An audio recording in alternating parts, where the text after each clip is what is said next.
The last time two people kissed, something strange happened. Not just romance, not just attraction. Their brains were reading information, breath, scent, closeness, trust, tiny biological signals passing between two faces in a moment so ordinary that almost nobody stops to question it. But here is the fascinating part. Kissing may not have started with love. It may not have started with romance. It may not have even started with humans. Because the deeper researchers dig into this simple behavior, the stranger the timeline becomes.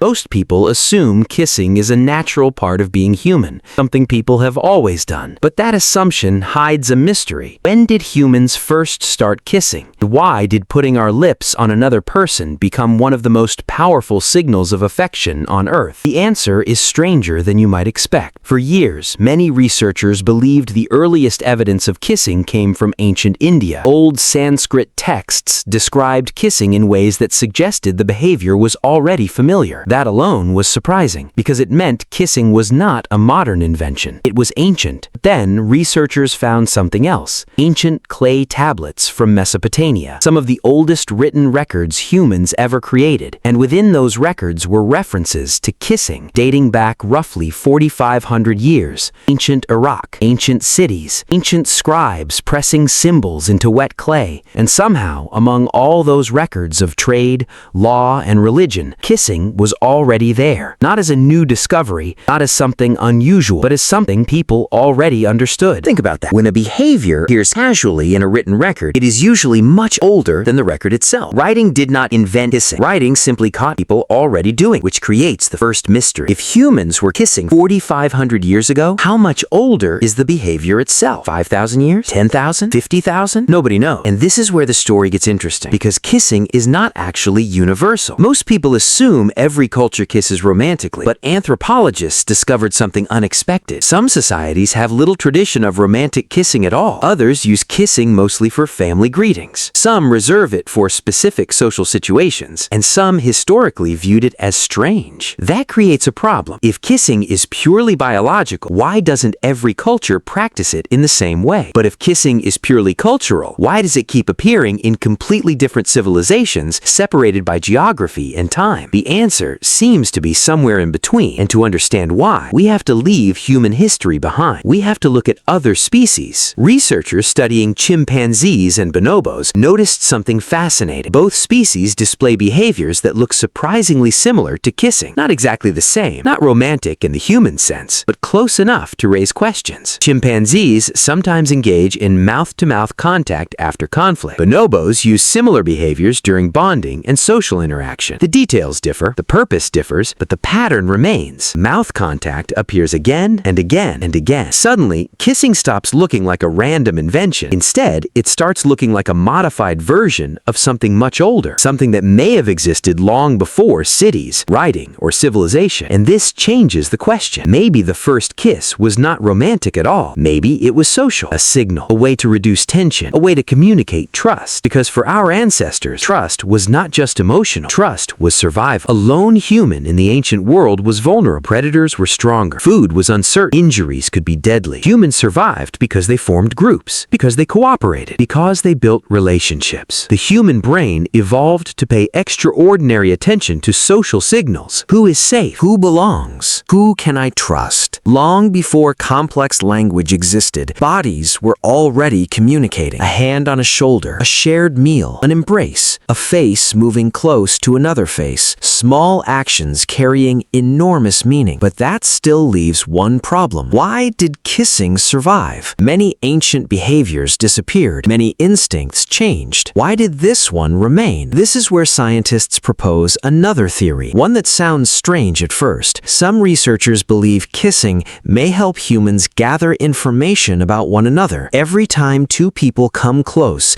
the brain receives data, scent, breath, skin chemistry, subtle biological clues. Most of this happens below conscious awareness. You do not actively think about it, but your brain does. Studies suggest humans can detect information about health, stress levels, and even aspects of biological compatibility through scent alone. Researchers believe kissing may amplify those signals. In other words, part of what feels emotional may also involve ancient biological mechanisms evaluating another person. The kiss feels romantic. The process may be partly informational, but here is where that theory begins to struggle, because not all kisses are romantic. Parents kiss children. Family members kiss each other. Friends kiss in some cultures. Those kisses have nothing to do with attraction, so there must be something deeper happening, and there is. The deeper researchers look, the more kissing appears connected to bonding itself, not romance,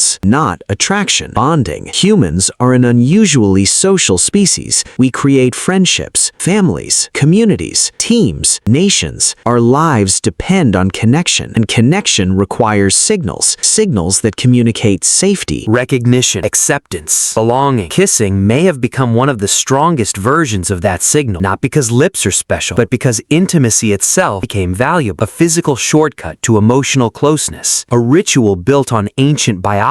And then, researchers uncovered another possibility, one that pushes the origins of kissing in an entirely different direction. Before modern baby food, before blenders, before spoons, parents often had to prepare food for infants by chewing it first, then transferring it mouth to mouth. This behavior is known as pre-mastication. It sounds unusual today, but throughout human history, it was common in many societies. And some researchers have suggested that certain forms of kissing may have evolved from these caregiving behaviors. If true, the first kiss may not have been romantic. It may have been parental, a caregiver feeding a child, an act of protection, an act of survival. Think about how different that is from the way we imagine kissing today. No candlelight, no romance, no love stories, just a parent helping a child stay alive. The answer is not what most people expect, and that may be because there was never one single origin. The search for the first kiss assumes there was a first moment, one event, one beginning, but human behaviors rarely work that way. Kissing may be the result of multiple ancient forces overlapping: bonding, trust, caregiving, biological assessment, conflict resolution, social connection. Different behaviors slowly merging across thousands of generations until they became what we recognize today, which explains why kissing can mean so many different things: romance, family affection, respect, greeting, comfort, goodbye. The same action, different meanings. The behavior changed, the impulse did not, and that impulse may be far older than we imagine. Some scientists believe kissing-like behaviors could trace back millions of years into primate evolution, not thousands, millions. That does not mean ancient apes kissed like modern humans. They did not, but it suggests that certain forms of mouth-to-mouth social contact may have existed long before our species appeared. If that is true, then the roots of kissing are older than civilization, older than farming, older than writing, possibly older than humanity itself. So when did humans first start kissing? The honest answer is that nobody knows exactly. The earliest written evidence goes back at least 4,500 years. The behavior itself is almost certainly older, much older, and its deepest roots may stretch into an evolutionary past shared with other primates. But perhaps the more fascinating answer is this: the story was never really about kissing. The story was about connection. Humans survived because they formed bonds, because they trusted, because they belonged to something larger than themselves. And over time, we developed rituals that communicated those bonds without words. Kissing became one of a small gesture carrying an enormous amount of meaning. The next time you see two people kiss, at an airport, at a wedding, or in a movie, remember this: you are not just looking at a romantic act, you're looking at a behavior shaped by thousands of years of history and perhaps millions of years of evolution, a signal that survived because humans were never meant to face the world alone. Long before we built cities, wrote books, crossed oceans, or walked on the moon, we were already searching for ways to tell each other something deeply important. I trust you. Stay close. You belong.